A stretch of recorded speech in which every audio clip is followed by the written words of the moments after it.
Hey everyone, Amy McDonald here, yoga nerd and yoga business coach. How y'all doing?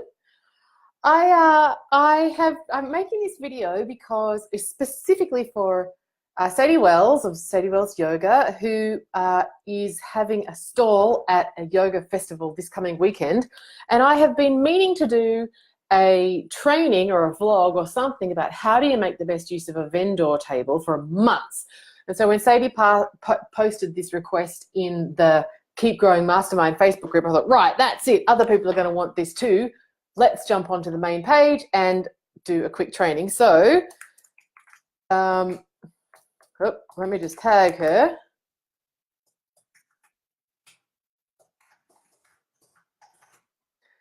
Bam. Right, so here we go. So I am a massive freaking fan of having a vendor table. But what is a vendor table? Okay, let's backtrack. So a vendor table is, there's some kind of an event, a yoga festival, a well-being day, a local council or a local government, local county kind of come and try thing, the fete, the school fete, the community street party, whatever, the kindergarten fundraiser, these sorts of things. And they ask, hey, would you like to have a table to offer your stuff and promote your business? I'm a huge fan of these because they are a really great way for you to meet local people who are, potential candidates for your yoga classes, and they'll get to spend some time with you, which is really powerful as well. Talking to someone is always going to be much more powerful than them seeing your Facebook ad, unless, of course, you've got like terrible breath or something, and in which case it's better that you just advertise on Facebook.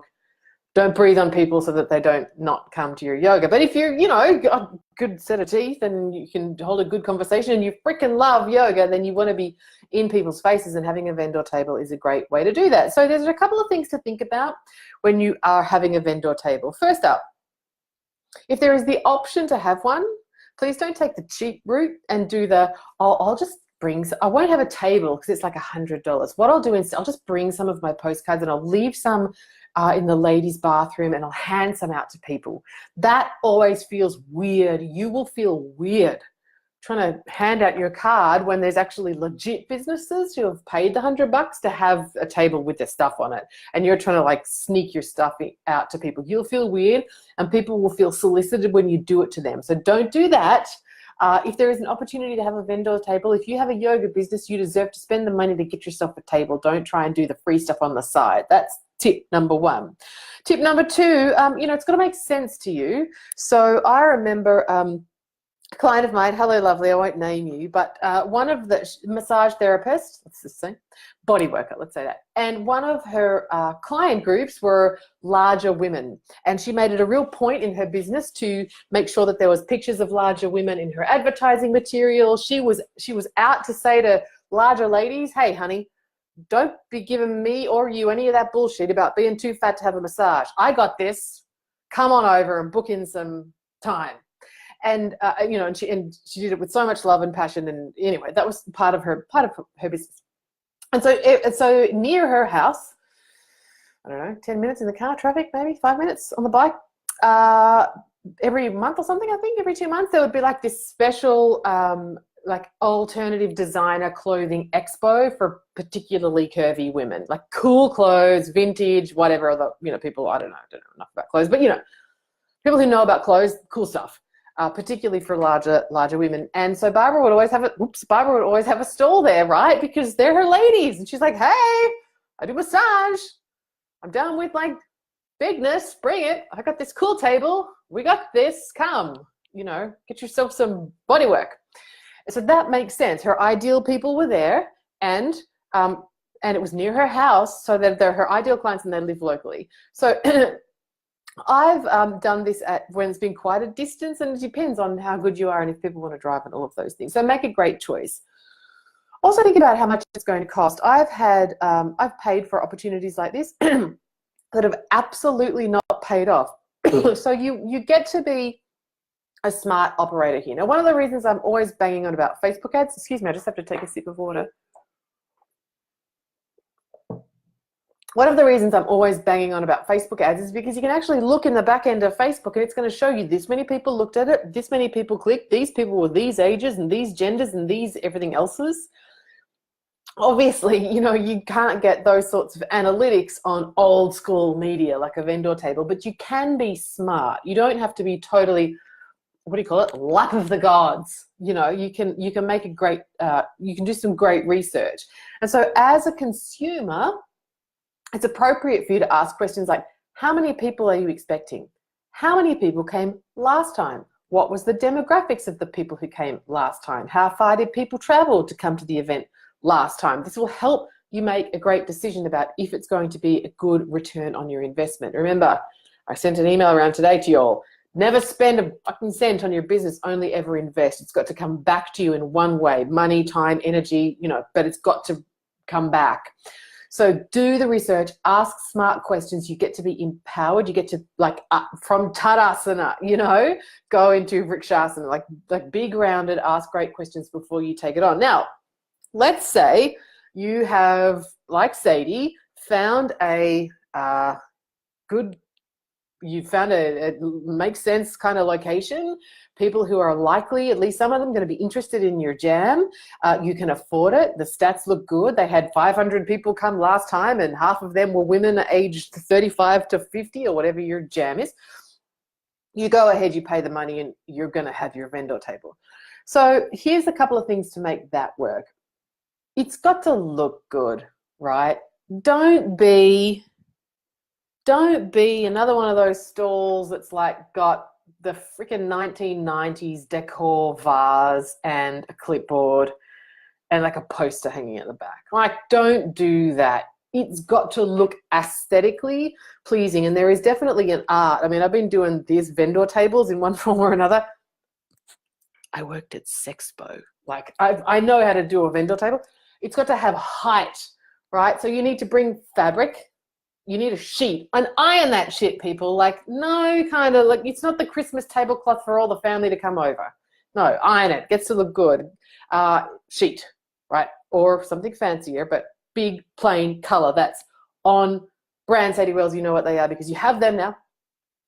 If you can, I would also like to see something at the back, some kind of screen at the back. So, you know, whether they give that to you as part of the deal or if you're just in the high school gymnasium, probably not.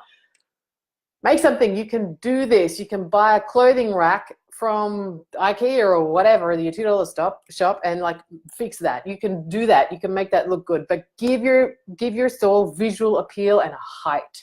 You also want to have something tall on the table. Yes, okay, you can have a 1990s vase, sure, of sunflowers. I'm not mad about that. Or you can have a crate with rolled up yoga mats in it, or you could have a pile of bolsters, or you could have one of those small pull-up banners, but give your stall some height. Remember, people are going to come over and look at it because of its visual impact, so don't that up. It's got to be interesting, and just a bowl of minties and an iPad is not going to get your people over there, so make it look good. You also want to absolutely make sure that you have great free stuff to give away. Give people a reason to come to your store because they want to get your thing.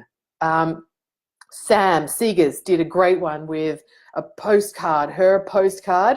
Hey, Barbara, with her postcard, had all of her information on the back, and on the front was a black and white mandala for conscious, what do you call it, mindful coloring in. And then she had a little rainbow colored pencil attached with a piece of string. Great. But I don't know, Barbara, what do you give away when you do vendor tables? What's your freebie? Do you have like a lollies or, you know, I don't know, tangerines, you know, prasad, I don't know, but have something that people are going to want to come over for. It's a little thimble full of hot chai, or I don't know, like a fortune-telling shaker stick or something. Give people a free thingy. If you're an oils person, you know, have all of that stuff ready to rumble, whatever. But have free things that people can come over and that they're interesting and visible so that other people will see them walking around the gymnasium or the Darabin Arts and Entertainment Centre or wherever you are, and they'll want to go get it. don't be stingy here. Whether it's, you know, you don't have to give everybody a $5 bottle of kombucha, but maybe you've got some and they can have a little try of it. Would you like turmeric and ginger, or would you like yada? You know, herbal tea is a good one for that. Make it pretty, make it visual, give it out for free. Then you also want to have some kind of reason for people to leave their name and email address. And this probably looks like a prize draw. So great things to give away in a prize draw are private yoga sessions.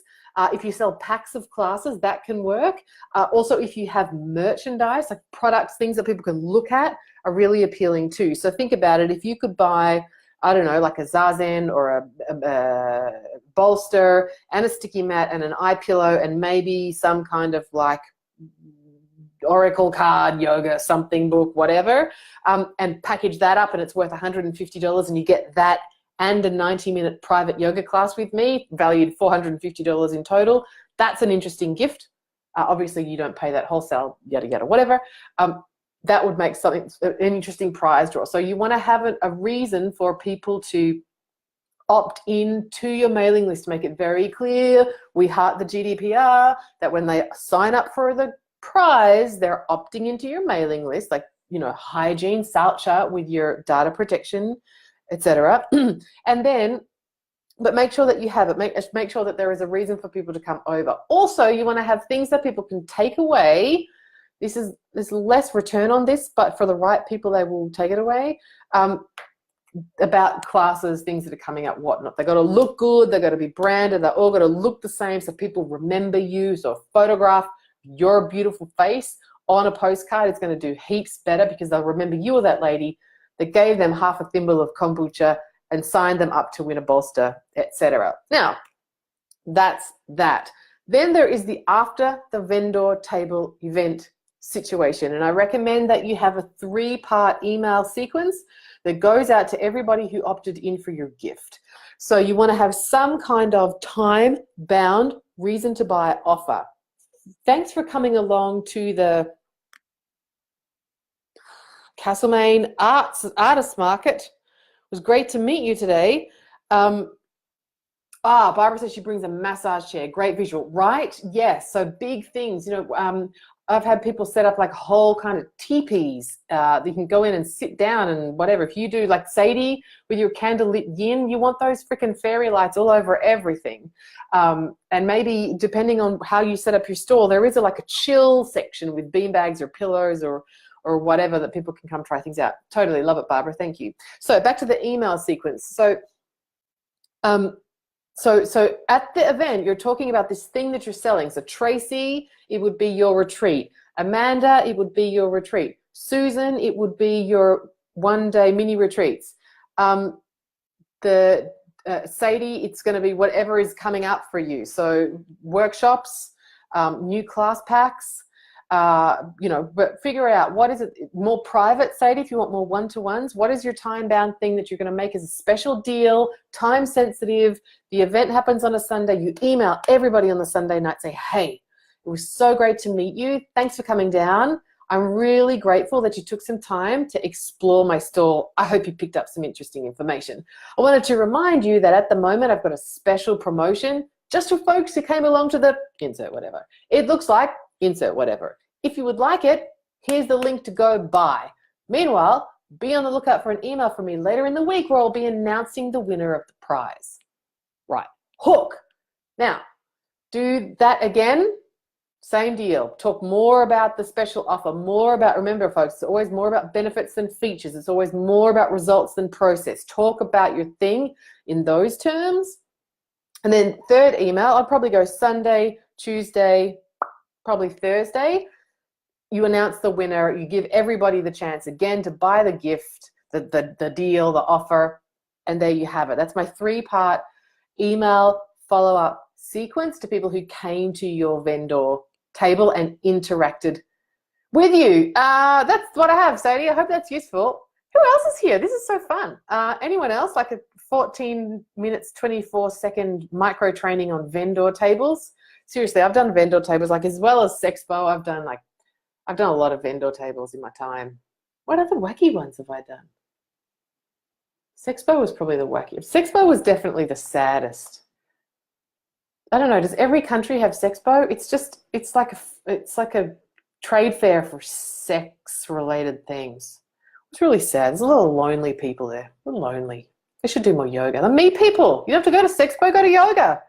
You know, you want to buy a whole different type of magazine and feel good about yourself and not lonely. Facebook might pull this video down. At least we're not talking about bra bars. What goes on, Barbara? It's when you join me that I get into trouble. Did I get business from Sexpo? I was not actually having my own vendor stall at Sexpo. I was working for another lady selling corsets and magazines. But actually I got fired after the first day because I wasn't selling hard enough. Oh, was that a faux pas? I'm not sure. I'm not qualified. Robyn's here. I never thought about doing this, but now I am probably giving up Saturday class so I could do that. Oh, Robyn, really? Interesting. Robyn, you would convert so well in the room. Like, you're seriously cool. Actually, you two would be friends, Barbara and Robyn. You two would totally be friends. Anyone that can rock a pair of silver shoes and jeans is like one of my heroes, but you would be great at that. I don't know if you're still focusing on like dudes for coaching, Robyn, but hello, yes, please. You would sign clients like that because you're just magnetic and charismatic, and it's so much easier. Barbara, chip in here. It's so much easier to connect with somebody, reassure somebody, quickly talk through, like troubleshoot stuff with them in person than any other way of doing it. You know, I mean, thinking about Barbara's example before, she could send out a truckload of emails to women who consider themselves too big to go get body work. Or they could meet her and go, shit, she's actually really nice. And I think she's for real. She actually doesn't give a shit. She just wants to help me make life more pleasurable in my body. I'm going to sign up and have some body work with her. Like, you know, you can't, it's so powerful. Being in person with people is so powerful. All right, I'm going to leave it there. Sadie, I hope this has been useful. And anyone else who is looking at doing vendor tables, it's a really great thing to do. And maybe just one more point that I will say, you know, folks, a lot of this marketing stuff is cumulative, and we're always looking at the immediate results, but you've got to remember that, you know, people need like 7 different touches from you to, I'm trying not to make a Sexpo link in my mind, but it already happened. People need 7 different touches from you in order to purchase something. What that means is they need to encounter you in 7 different times. Not everybody, but for a lot of purchasing behavior, that's what's required. So if I see your ad in the newspaper and I see your poster at the community center and I see something on Facebook in the parents group that I'm in, and then I see your face at the kindergarten fundraiser at a vendor table, and then someone tells me about you and then someone else tells me about you, I'm like sold. I'm in. So, you know, but if I just saw you at the vendor table, if I just saw your Facebook ad, or someone just told me, it might not be enough. You know this for yourself. Sometimes it takes more time for you to make a purchasing decision, but when someone keeps, you know, when you hear it from a bunch of different sources, you're much more likely to say yes. So things like vendor tables may not pay off immediately. I would love it if they did. I would at least love you to see like return on your investment from the payment and the time required to be there based on the 3-part email sequence that I mentioned. But even if that's all you get, know that you are impressing into the universe what it is that you want. You are sharing your message with people who didn't know about you beforehand. You are actively being present and calling in what you desire in your business, and that is very powerful. Barbara says, I find it so useful to meet people. And Robyn says, thanks. You're welcome, ladies. The 2 of you have that, like, you know, you're made for this. You're made for engaging with people. Barbara, you do a bunch of this sort of stuff. Like, I could think of a truckload of other examples where you do this. Awesome. Okay, folks, thanks for hanging out with me live. Go rock it, Sadie, at, what is it? Where are you? Mackay Yoga Fest? Kill it. We want to see photos. Bye.